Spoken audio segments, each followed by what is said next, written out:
5 కోట్ల మంది ప్రజలు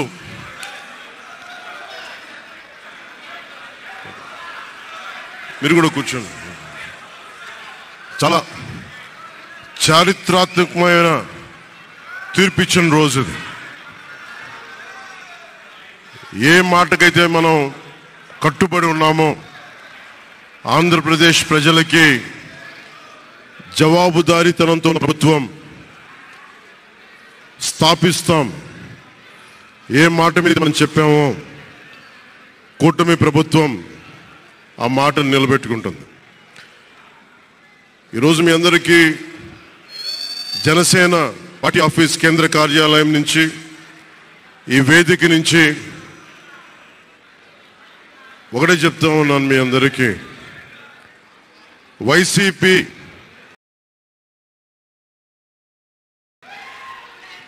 వైఎస్ జగన్ గారు కానీ వారు మన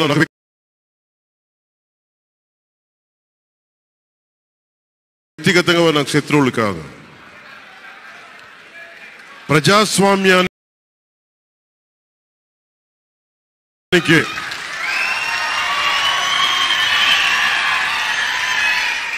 ఇది ఓడిపోయారు కదా అని చెప్పి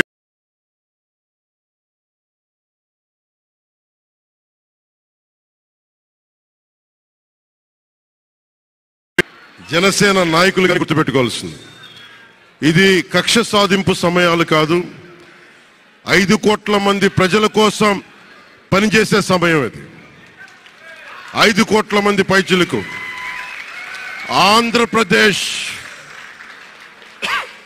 ఆంధ్రప్రదేశ్ విభజన జరిగినప్పటి నుంచి ఈ రోజు దాకా మనం అడుగుతూనే ఉన్నాం.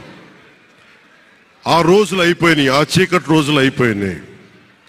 ప్రతి ఒక్కరం బాధ్యతతోటి భవిష్యత్తు తరాల కోసం బాధ్యతని భుజాల మీద వేసుకొని చాలా బాధ్యతాయుతంగా జవాబుదారీతనంతో కూడిన రాజకీయ ప్రభుత్వం, రాజకీయ మనకి ఆలోచన విధానం ఉంటుంది.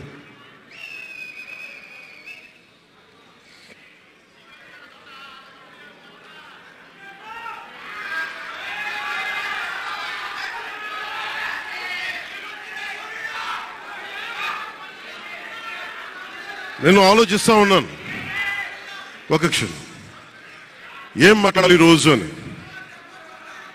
ఒక నిమిషం, ఏం మాట్లాడాలి ఈరోజు అని అనుకుంటా ఉన్నాను. నా జీవితంలో ఎప్పటిదాకా విజయం తెలియదు నాకు.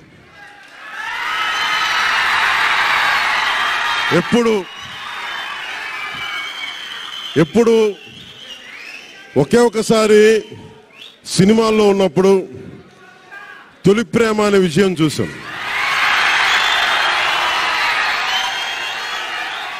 ఆ తర్వాత నాకెవ్వరు నేను విజయం సాధించానని కానీ డబ్బులు వచ్చినాయని కానీ ఏ ఒక్క సినిమా విజయం చెప్పలే నాకు. నా జీవితం అంతా ఎప్పుడు కూడా దెబ్బలు తింటానో, మాటలు పడతానో, తిట్టించుకుంటానో. నేను ఎంత ఎదిగా నాకే తెలియదు. మీ గుండెల్లో ఈ రోజు నన్ను తీసుకొచ్చి 21 గెలిచే వరకు నాకే తెలియదు.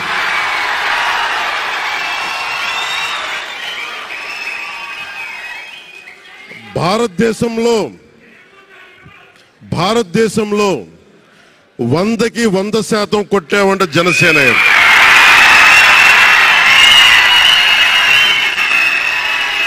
100కి 100.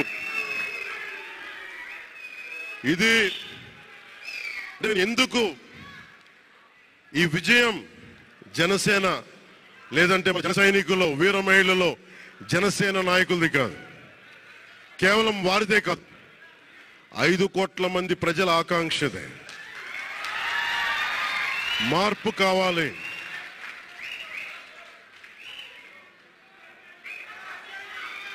మార్పు కావాలి, పాలన మారాలి. ఇవన్నీ చాలా మంది కోట్లాది మంది ప్రజల ఆకాంక్ష. ఈరోజు ప్రజల తీర్పు. బాబు మీరిద్దరు కూర్చోవాలమ్మా, దయచేసి. నువ్వు పక్కకు వచ్చామ్మా, నువ్వు పక్కకు రా. నువ్వు కొంచెం ముందుకన్నారా, మీరు కొంచెం ముందుకు రండి అమ్మా, మీ ఒక అడుగులు ముందుకు రండి. మీరు కూర్చో, ఇబ్బంది పడతాను, దయచేసి కూర్చో. దయచేసి కూర్చోవాలయ్యా, మీరు కూర్చోవాలి. మీరు మొత్తం సభ ఆపేస్తున్నారు. మీరు సాగర్ పక్కన, సాగర్ పక్కన. ఇది మనందరికీ చాలా జాగ్రత్తగా ఉండాల్సిన సమయం. ఇది కక్ష సాధింపుల సమయం కాదు. ఇది ఆంధ్రప్రదేశ్ భవిష్యత్తుకి పునాది, బలమైన పునాది వేసే సమయం. అది అన్నం పెట్టే రైతుకి అండగా ఉండే సమయం. ఇది రక్షణ లేని ఆడబిడ్డలకి రక్షణ కల్పించే సమయం. ఇది ఆడబిడ్డల్ని, మహిళల్ని వారి కాళ్ళ మీద వాళ్ళు నిలబడగలిగేలా చేసే సమయం. ఇది నేను ఈరోజు ప్రభుత్వ ఉద్యోగులు కూడా మాటిస్తున్నాను. కంట్రిబ్యూటరీ పెన్షన్ స్కీమ్ నేను చెప్పాను, నేను బాధ్యత తీసుకున్నాను, నేను మర్చిపోలా. ఏరు దాటాక తెప్ప తగిసే రకం కాదు నేను. కాంట్రిబ్యూటరీ పెన్షన్ స్కీమ్ దానికి సరి సమానంగా అది కానీ మీకు న్యాయం వచ్చేలాగా సంవత్సరం లోపు తీసుకొస్తాను అని మాట ఇచ్చాం, తీసుకొచ్చి తీరుతాం. ఆ మాట మీకు ఇస్తున్నాం. మెగా డిఎస్సి నోటిఫికేషన్ విడుదల చేయించే బాధ్యత మనం తీసుకుందాం. యువత విలవిల్లాడిపోతా ఉన్నారు, యువత నలిగిపోతా ఉన్నారు. మీ చదువులకి తగ్గ ఉద్యోగాలు కానీ, మీ స్కిల్స్ ని పెంపొందించి మీకు ఉద్యోగాలు కానీ, నేను మీకు చెప్తున్నా, నాకు చాలా పెద్ద బాధ్యత ఇచ్చారు ప్రజలు. ఈ రోజున మామూలు బాధ్యత ఇవ్వాల. గెలిచింది, పోటీ చేసింది 21, 2 పార్లమెంట్లు గెలిచింది 100%. కానీ బాధ్యత ఎంత ఉందంటే 175 సీట్లు మనమే గెలిస్తే ఎంత బాధ్యత ఉందో అంత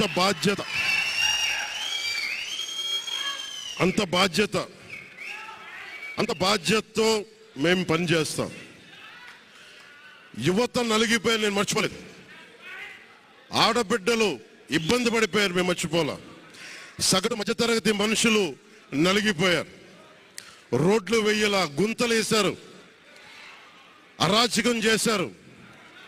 అవన్నీ శాంతి భద్రతలు చాలా చాలా బలంగా ఉంటాయి, మీకు నేను మాటిస్తున్నాను. అతి తక్కువ వ్యవస్థల్లో రాజకీయ ప్రమేయం చాలా తక్కువ ఉండేలాగా, అధికారులని వారి పని చేసుకునేలాగా ఈ ప్రభుత్వం ఉంటుంది, కూటమి ప్రభుత్వం ఉంటుంది. రైతుకి కష్టం వస్తే హక్కును చేర్చుకునే ప్రభుత్వం తప్ప తిరస్కారంగా చిన్నచూపు చేసే ప్రభుత్వం అవ్వదు మనకి ఈ కూటమి ప్రభుత్వం.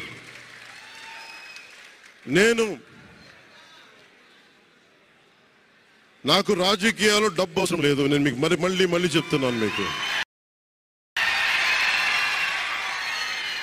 డబ్బుల కోసం, పేరు కోసం రాజకీయాల్లోకి రాలేదు. మీలాగా నలిగిపోతారు చూస్తారా ప్రతి ఒక్కళ్ళు. సగటు మనిషి మాకు ఎవడు ఉండేంటి,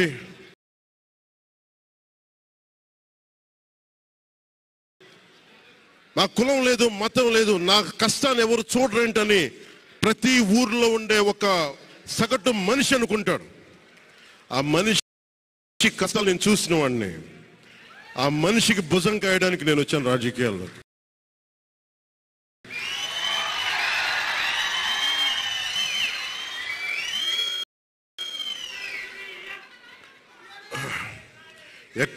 ఒక నిమిషం, ఎక్కడికి ఓడిపోయాను 2019లో ఓడిపోతే నా మానసిక స్థితి ఎలా ఉందో ఆ రోజున, ఈరోజు గెలిచినప్పుడు కూడా నా మానసిక స్థితి అలాగుంది.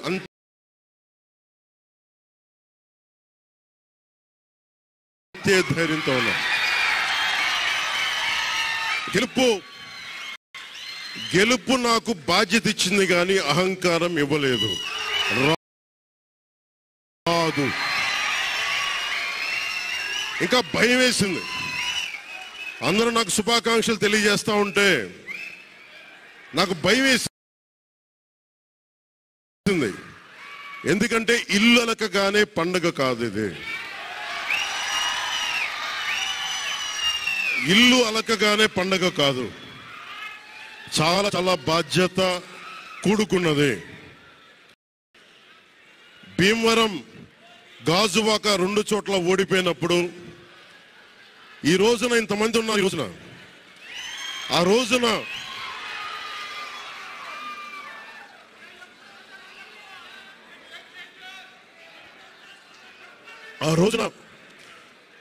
నా పక్కన నన్ను నమ్ముకున్న కొద్దిమంది తప్ప, కానీ నాకు ఒకటే అనిపించింది, నేను పరాజయం చూసి భయపడను, ఓటమి చూసి భయపడను.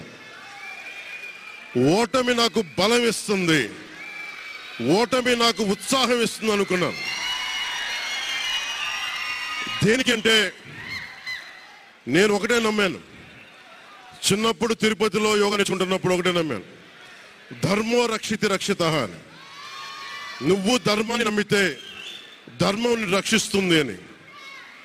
ఎప్పుడో ఒక 30 సంవత్సరాలు ఇంకా ముందే 18-19 ఏళ్ళప్పుడు చదివితే ఈ రోజున ధర్మం కోసం నిలబడ్డాం. ధర్మం కోసం నిలబడితే ధర్మం ఈరోజు మనంటే నిలబడింది. అందుకని మనస్ఫూర్తిగా ఏ శక్తి అయితే కనిపించని ఆ పరాశక్తి, కనిపించని ఆ దేవుళ్ళందరికీ కూడా దయచేసి అరవద్దు, కనిపించని దేవుళ్ళందరికీ కూడా ఈరోజు నేను కృతజ్ఞతలు తెలియజేసుకుంటా ఉన్నాను. మనస్ఫూర్తిగా మీ అందరికీ, పిఠాపురం ప్రజలందరికీ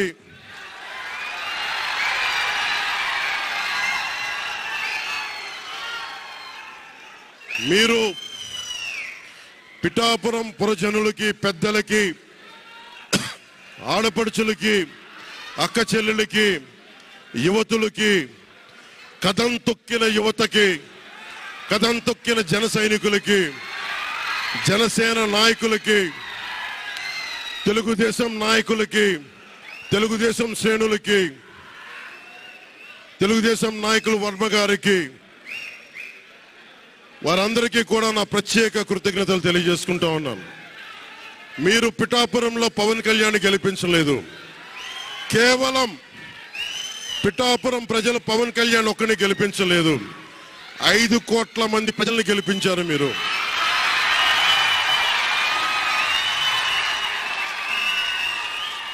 నాకు బలం ఇచ్చారు. ఈరోజు మీరు గుండెల్లో పెట్టుకొని ఓడిపోతేనే ఇంత బలంగా నిలబడినవాడిని, ఇంత బలంగా నిలబడ్డవాడిని.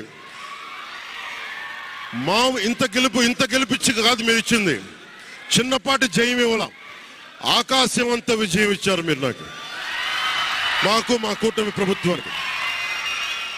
ఇది గుండెల్లో పెట్టుకుంటాం, నిలబడతాం, నిర్మాణాత్మకంగా పనిచేస్తాం. మీ కష్టాలలో మీ ఇంట్లో ఒకటిలాగా నేను ఉంటాను, మీ అందరికీ మాటిస్తున్నాను.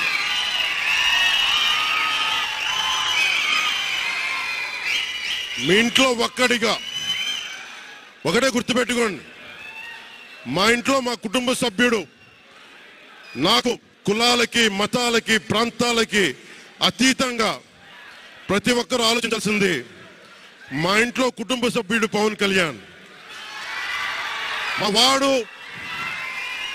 మా వాడు అసెంబ్లీలో అడుగు పెడుతున్నాడు, మా కష్టాల కోసం మాట్లాడతాడు, మా కష్టాల కోసం నిలబడతాడు, అని చేసి చూపిస్తాను.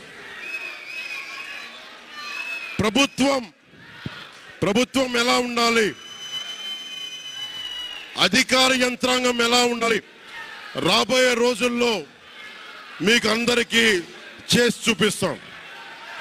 మళ్ళీ ఒక 10 నిమిషాల తర్వాత మళ్ళీ వచ్చి మాట్లాడతాను. చంద్రబాబు గారు వచ్చారు, వారిని కలిసి మళ్ళీ వచ్చి మేము ఇద్దరం మాట్లాడతాం.